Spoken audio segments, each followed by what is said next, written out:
जगह पर आता है जिस जगह को उसने साफ करने को एंसन को कहा था। वो देखता है कि एंसन वहाँ पर नहीं होता, इसीलिए वो एंसन का नाम लेकर चिल्लाना शुरू कर देता है और तभी अचानक से उसकी आवाज बंद हो जाती है क्योंकि उसके चेहरे से उसके होंठ गायब हो जाते हैं। इसके बाद एंसन का बॉस सर्जरी से अपने होठों को खुलवाता है, पर उसे पूरा विश्वास है कि उसके साथ जो कुछ हुआ है वो एंसन ने किया है। इसीलिए वो FBI एजेंट्स म्यूल्डर और स्कली के पास जाता है, उन्हें अपनी फोटो दिखाता है और बताता है कि मेरे साथ जो कुछ हुआ है वो सब एंसन ने किया है, आपको उसके खिलाफ एक्शन लेना होगा। हालांकि इन्हें विश्वास नहीं होता कि कोई इंसान ऐसा कर सकता है, लेकिन फिर भी वो इस केस पर तहकीकात करने का फैसला करते हैं। वही एंसन को दिखाया जाता है जो घर पर अपने भाई के साथ रहता है। एंसन के भाई के पैर खराब होते हैं, इसीलिए वो व्हील चेयर पर रहता है। एंसन के घर पर वो लड़की भी होती है जो उसे कालीन के अंदर मिली थी। दरअसल ये एक फीमेल जीनी है जो भी इसे कालीन से निकालता है। ये उसकी 3 विशेष को पूरा करती है और एंसन ने अपनी पहली विश में अपने बॉस के मुंह को बंद करवा दिया था ताकि वो कभी उसे डांट ना पाए। दूसरी विश में उसने एक बोट मांगी थी जो अब भी एंसन के छोटे से घर के बाहर खड़ी होती है, क्योंकि उसने जीनी को डिटेल में नहीं बताया था कि उसे बोट समंदर में चाहिए, इसीलिए अब ये बोट उसकी सरदर्दी बन चुकी है। उसके पास अब एक आखिरी विश बची है जिसे वो सोच समझ कर मांगना चाहता है। वही म्यूल्डर स्कली को दिखाया जाता है जो एंसन के घर के बाहर पहुंच जाते हैं। घर के बाहर इतनी बड़ी बोट देखकर वो हैरान होते हैं। एंसन भी उन्हें अपने घर की तरफ आते हुए देख लेता है, इसीलिए वो अपने भाई से कहता है कि उन्हें घर के अंदर मत आने देना। और जब एंसन का भाई दरवाजा खोलता है तो वो दोनों के दोनों एंसन के बारे में पूछते हैं। वो बताता है कि एंसन घर पर नहीं है, पर यहाँ पर म्यूल्डर और स्कली उस लड़की को देख लेते हैं जो कालीन के अंदर से निकली थी। इनके पास सर्च वारंट नहीं है, इसीलिए म्यूल्डर और स्कली यहाँ से चले जाते हैं। एंसन बहुत ज्यादा दुखी और परेशान होता है क्योंकि उसकी 2 विशेष में उसे कुछ भी हासिल नहीं हुआ।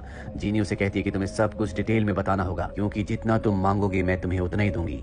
जीनी उसे इशारा करती है कि तुम्हें अपनी तीसरी विश में अपने भाई के पैरों को ठीक करवा लेना चाहिए, लेकिन वो उसकी बात पर ध्यान नहीं देता और कहता है कि मुझे गायब कर दो। जीनी उसकी इस विश को पूरा कर देती है, जिसके बाद वो अपने कपड़े उतारकर इनविजिबल होकर घर से बाहर निकल जाता है। वो देखता है कि सड़क के दूसरी तरफ 2 लड़कियां हैं। वो उन्हें पास से देखना चाहता है, पर जब वो सड़क को पार कर रहा होता है तभी उसे एक ट्रक हिट कर देता है, जिससे उसकी मृत्यु हो जाती है। अब क्योंकि उसकी बॉडी इनविजिबल है, इसीलिए उसकी बॉडी को कोई भी नहीं देख सकता। अगले दिन जब उसी रास्ते से एक लड़का साइकिल से जा रहा होता है तो एंसन की इनविजिबल डेड बॉडी से उसकी साइकिल टकराती है, जिससे वो गिर जाता है। जल्दी पुलिस को FBI को पता चल जाता है कि एक आदमी की मृत्यु हुई है जिसकी बॉडी इनविजिबल है, और अब एंसन की बॉडी को ऑटोप्सी के लिए लाया जाता है, जहां FBI एजेंट स्कली उसकी बॉडी की जांच करती है। वो उसकी बॉडी पर एक खास तरह का पाउडर डालती है जिससे उसकी बॉडी विजिबल होना शुरू हो जाती है। स्कली को पता है कि साइंस को इससे बहुत ज्यादा मदद मिलेगी, इसीलिए बहुत ज्यादा एक्साइटेड होती है। और म्यूल्डर भी यहाँ पर आ जाता है। ये दोनों के दोनों देखते हैं कि ये एंसन है जिसके घर ये दोनों के दोनों इन्वेस्टिगेशन करने के लिए गए थे।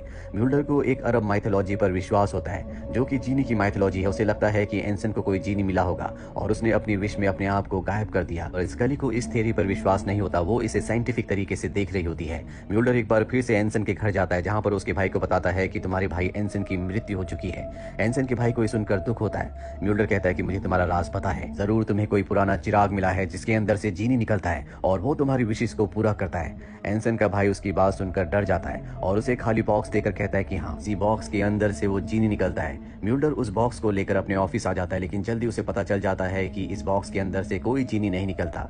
इसके बाद उस गली के पास जाता है और उसे कंप्यूटर पर कुछ फोटोज दिखाता है जिसमें कुछ बहुत बड़े बड़े लोग होते हैं, जिनके साथ वो लड़की भी होती है जिस लड़की को इन दोनों ने एंसन के घर पर देखा था। और ये फोटोज बहुत पुरानी है। अगर इतने साल पहले वो लड़की इतनी जवान थी तो आज उसे बहुत बूढ़ा होना चाहिए था। म्यूल्डर यहाँ पर समझ जाता है कि ये लड़की ही जीनी है।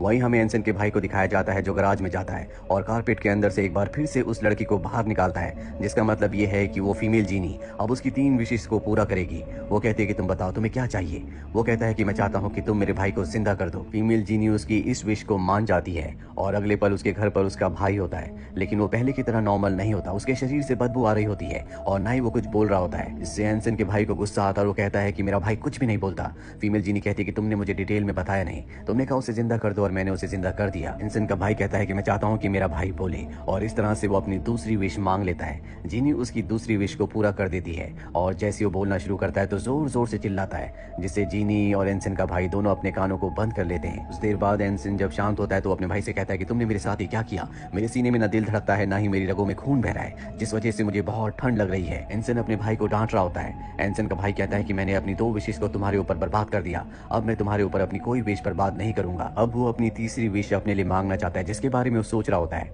वहीं एंसन को दिखाया जाता है जिसे बहुत ठंड लग रही होती है, इसलिए वो गैस जलाने के लिए जाता है, पर उसकी गलती से नोब टूट जाता है जिससे गैस लीक होना शुरू हो जाती है। उसके हाथ कांप रहे होते इसीलिए वो मैस्टिक से आग नहीं जला पा रहा होता, जिसमें उसे देर हो जाती है। और जैसे ही वो मैस्टिक को लाइट करता है एक बहुत बड़ा ब्लास्ट होता है। इस ब्लास्ट में एंसन एक बार फिर से मारा जाता है, पर अब उसका भाई भी मारा जा चुका है। ठीक इसी वक्त म्यूल्डर म्यूल्डर और स्कली भी घर के बाहर आ चुके होते हैं, जिनकी इस धमाके में मृत्यु होने से बच जाती है। लेकिन इन दोनों को पता है कि अब भी ये सिलसिला खत्म नहीं हुआ। जल्दी इन्हें वो कालीन मिल जाता है जिसके अंदर वो जीनी होती है। म्यूल्डर कालीन से जीनी को बाहर निकालता है, जिसके बाद अब म्यूल्डर उससे इन्वेस्टिगेशन करना शुरू कर देता है। वो बताती है कि आज से 500 साल पहले मुझे जीनी का एक चिराग मिला था, जिस चिराग से जीनी बाहर निकला। उसने कहा कि मैं तुम्हारी 3 विशेष को पूरा करूंगा। मैंने अपनी 2 विशेष पर बात कर दी और तीसरी विश में मैंने मांगा कि मैं तुम्हारी तरह शक्तिशाली बन जाऊं। मैं उसकी तरह शक्तिशाली तो बन गई, लेकिन उसकी तरह श्राप भी मुझे लग गया। मैं कालीन में कैद हो गई। जो भी मुझे कालीन से बाहर निकालता है, मैं उसकी 3 विशेष को पूरा करती हूँ, जिसके बाद एक बार फिर से मैं कालीन में कैद हो जाती हूँ। फीमेल जीनी कहती है कि इंसान बेवकूफ है, वो कभी भी विशेष को पूरी तरह से मुझे डिटेल में नहीं बताते, जिस वजह से उनका अंत बहुत बुरा होता है। इसीलिए मुझे इंसान अब बिल्कुल पसंद नहीं है। म्यूल्डर उस फीमेल जीनी से कहता है कि तुम यहाँ से जा सकती हो, हम तुम्हें अरेस्ट नहीं करेंगे। वो कहती है कि मैं नहीं जा सकती, तुमने मुझे कालीन से बाहर निकाला है, इसीलिए तुम्हें अपनी 3 विशेष को मांगना होगा, जिन्हें मैं पूरा करूंगी। म्यूल्डर जीनी को दूसरे कमरे में ले जाता है और उससे पूछता है कि अगर तुम्हें मौका मिले तो तुम क्या विश मांगना चाहोगी। वो कहती है कि मैं श्राप से मुक्त होकर एक आम इंसान बनना चाहूंगी। इसके बाद म्यूल्डर कहता है कि मेरी विश ये है कि इस पूरी दुनिया में शांति हो जाए। फीमेल जीनी उसकी विश को पूरा कर देती है। म्यूल्डर जब बाहर आता है तो देखता है कि इस दुनिया में ना एक इंसान है, ना पशु, ना पक्षी। इस दुनिया से हर वो चीज जो किसी भी तरह की आवाज करती है वो गायब हो चुकी है। उसे समझ में आ जाता है कि जीनी ने उसकी विश को सही से नहीं समझा। दरअसल वो इस दुनिया से हर तरह की बुराई को, पाप को, लड़ाई झगड़े को खत्म करना चाहता था, पर अब कुछ और ही हो गया। उसके साथ ही स्कली भी गायब हो चुकी है। इसीलिए वो जीनी के पास दोबारा आता है और कहता है कि तुमने क्या कर दिया। जीनी कहती है कि तुम्हें हर चीज को डिटेल में बताना चाहिए था। इसके बाद दूसरी विश में वो कहता है कि जैसा पहले था वैसे हो जाए, और उसकी दूसरी विश को जीनी पूरा कर देती है, जिसके बाद सब के सब वापस आ जाते हैं और अब उसके पास एक ही विश है। म्यूल्डर अपनी विश को बहुत अच्छे से लिखता है ताकि सब कुछ डिटेल में वो फीमेल जीनी को बता सके। म्यूल्डर इस दुनिया को बेहतरीन बनाना चाहता है, जहाँ पर कभी किसी के पास किसी चीज की कमी ना हो, किसी भी इंसान को किसी चीज के लिए किसी तरह का संघर्ष ना करना पड़े, हर इंसान की जिंदगी में खुशी हो, दुख का इस दुनिया में नामो निशान ना हो। स्कली भी वहां पर आ जाती है, जो उसे समझाती है कि ईश्वर ने इस दुनिया को इस तरह से बनाया है, इसके पीछे कुछ न कुछ कारण होगा। जब हम संघर्ष करते हैं और किसी चीज को पाते हैं तो उसकी खुशी अलग ही होती है। उसकी बात सुनकर म्यूल्डर समझ जाता है और वो कंप्यूटर स्क्रीन पर जो उसने लिखा होता है उसे ऑफ कर देता है। शाम को वो एक बार फिर से स्कली के पास जाता है। स्कली उससे पूछती है कि तुमने अपनी आखिरी विश में क्या मांगा, पर वो उसे कुछ नहीं बताता। वहीं दूसरी तरफ हमें फीमेल जीनी को दिखाया जाता है, जो एक कॉफी हाउस में बैठी होती है। उसके चेहरे पर खुशी होती है। दरअसल म्यूल्डर ने अपनी आखिरी विश में ये मांगा होता है कि जीनी को उसके शराब से मुक्त कर दिया जाए, वो एक आम इंसान बन जाए, जो कि अब वो बन चुकी है। और इसी के साथ ये फिल्म, ये कहानी यहीं पर खत्म हो जाती है। उम्मीद करते हैं कि ये कहानी आपको पसंद आई होगी।